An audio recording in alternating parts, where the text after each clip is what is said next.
অসমৰ চুকে কোণে অব্যাহত আছে ভ্ৰাম্যমানৰ আখৰা বহুকেইখন হৃদয়স্পৰ্শী নাটকেৰে দৰ্শকৰ মন জয় কৰিবলৈ আখৰা ৰণত নামি পৰিছে নাট্য দলসমূহ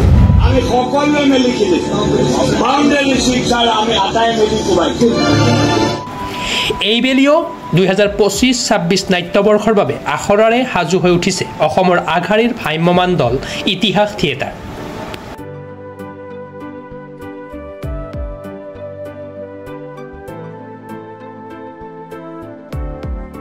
এইবেলি আপোনালোকৰ ইতিহাস থিয়েটাৰৰ মঞ্চত আপোনাক দৰ্শকে দেখিবলৈ পাব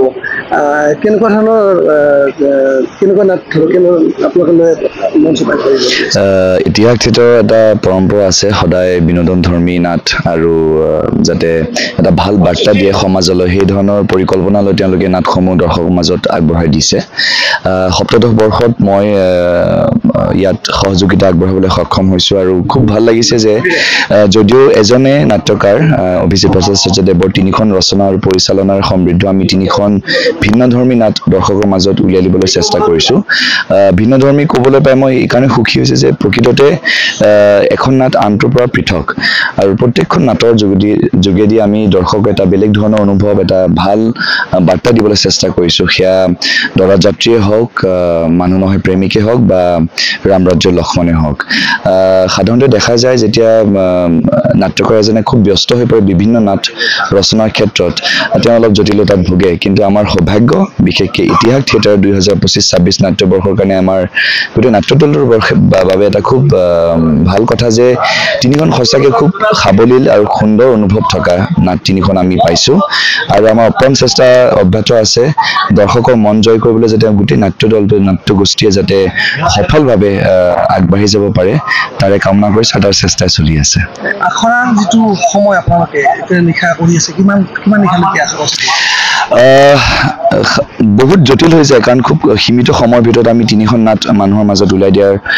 পৰিকল্পনা লওঁ হাতত তাত বহুতো আনুষংগিক কথা জড়িত হৈ থাকে নাট্যৰ যিটো ৰূপায়ণৰ ক্ষেত্ৰতে হওক মঞ্চত উপস্থিতি হওক মঞ্চৰ ৰূপসজ্জাই হওক লগতে বিভিন্ন বাণিজ্যিক দিশত যিবোৰ অলংকাৰ আছে সেয়া হওক গীতসমূহ হওক একশ্যন হওক সকলো বস্তু সম্ভৱ কৰাটো ইমান সীমিত সময়ত সঁচাকৈ এটা ডাঙৰ প্ৰত্যাহ্বান কেৱল আমাৰ কাৰণে নহয় প্ৰত্যেকটো নাট্য দলৰ বাবে পূৰ্বৰ ধাৰাৰ অক্ষুণ্ণ ৰাখি আগন্তুক বৰ্ষৰ বাবে 3খন নাটকেৰে সাজু ইতিহাস থিয়েটাৰ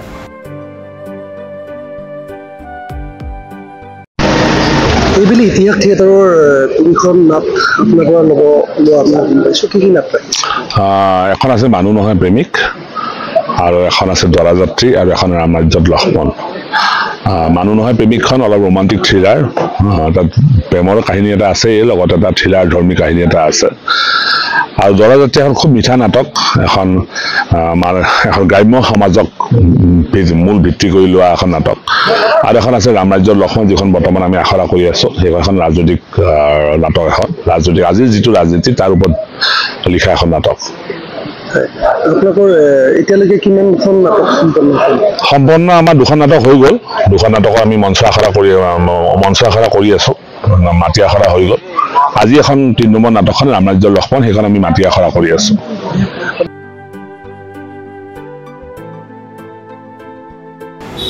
এইবেলি নাট্য দলটিয়ে যশস্বী নাট্যকাৰ অভিজিত ভট্টাচাৰ্যৰ ৰচনাৰে 3খন নাট লৈ ৰাইজৰ মাজৰে ওলাইছে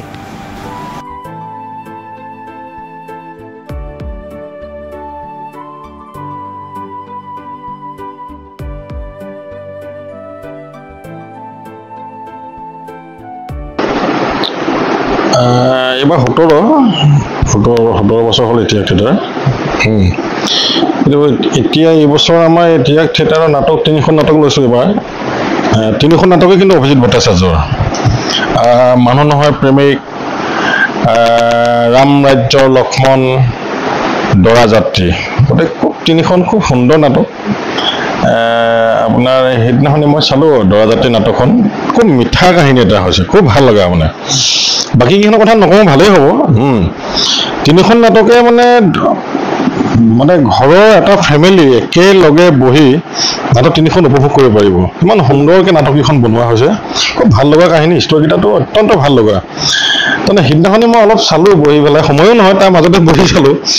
এই দৰাজাতিখন বহি চাওঁতে মানে উঠি আহিব পৰা নাই, ইমানেই ভাল লাগি আছে। কিন্তু বাকীকেইখনৰ কথা নকওঁ, সেইকেইখন অকণমান চাব আছে, বাকী চাম, সময় আছে। কিন্তু মানে যিখিনি আমাৰ নাটকৰ কাৰুকাৰ্য, যিখিনি আমাৰ টেকনিচিয়ান, যিখিনি মানে আমাৰ টেকনিকেলি কাম অলংকাৰ যিখিনি লাগে, আমি সেইখিনি খুব গুৰুত্ব সহকাৰে দিছোঁ। আৰু ইতিহাস থিয়েটাৰটো নাম থকা থিয়েটাৰ এখন, গতিকে ইতিহাস থিয়েটাৰ বুলি ক'লে অসমবাসী ৰাইজে চবেই জানে, নাটক খুব সুন্দৰ নাটক কৰে, ভাল নাটক কৰে, আগে পিছে তেনেকৈ কৰিও আহিছোঁ। আৰু সেই হেতুকে এইবাৰ আমি খুব গুৰুত্ব দিছোঁ নাটককেইখনত, যাতে কোনো ক্ষেত্ৰতে যে কোনো এজন দৰ্শকে যে ইতিহাস থিয়েটাৰ নাটক চাই বোলে বেয়া লাগিল বুলি ক'ব নোৱাৰে। গতিকে তেনেকুৱা কিছুমান আমি চিন্তা চৰ্চা কৰি প্ৰত্যেকটো ক্ষেত্ৰতে সৰু সৰু কিছুমান কথাটো আমি গুৰুত্ব দিছোঁ। তাৰমানে খুব ভাল হ'ব, আশা কৰিছোঁ খুব ভাল হ'ব। অসমবাসী ৰাইজে একদম সুন্দৰকৈ ইতিহাস চাবলৈ ওলাই আহিব। আমি আগষ্ট মাহৰ 18 তাৰিখে আমি ৰাইজৰ মাজলৈ ওলাই যাম। আমাৰ মিৰ্জাতে যিখন ছোৱালী স্কুল আছে, তাতে আমি প্ৰথম অপেনিং শ্ব' কৰিম। গতিকে মিৰ্জাবাসী ৰাইজো মানে সাজু সময় হৈছে আৰু।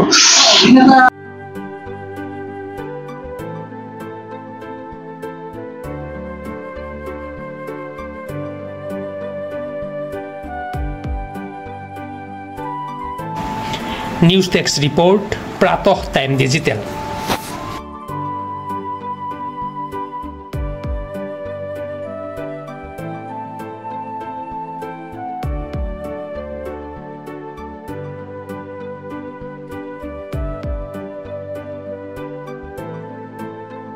অসমৰ সংবাদ জগতখনৰ বাবে এক সুখৰ খবৰ।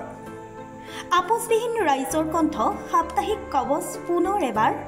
অসমৰ ৰাইজৰ মাজলৈ। স্বত্বাধিকাৰী প্ৰণীতা কলিতাৰ দ্বাৰা প্ৰকাশিত আৰু আপোচবিহীন একাংশ নপুৰণি অভিজ্ঞতাপুষ্ট সাংবাদিকৰ দ্বাৰা প্ৰচাৰিত তথা eco printing press, Guwahati Katabari গড়চুকত মুদ্ৰিত সাপ্তাহিক কবচ এতিয়া অসমৰ বিভিন্ন প্ৰান্তত উপলব্ধ। আমাৰ ঠিকনা মুখ্য কাৰ্যালয় অসম ফৰেষ্ট স্কুল, হৰি মন্দিৰ পথ, গুৱাহাটী আৰু উপ কাৰ্যালয় কলিতা মাৰ্কেট, বিজয়নগৰ, কামৰূপ, অসম।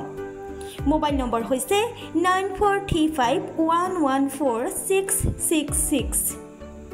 70024728113।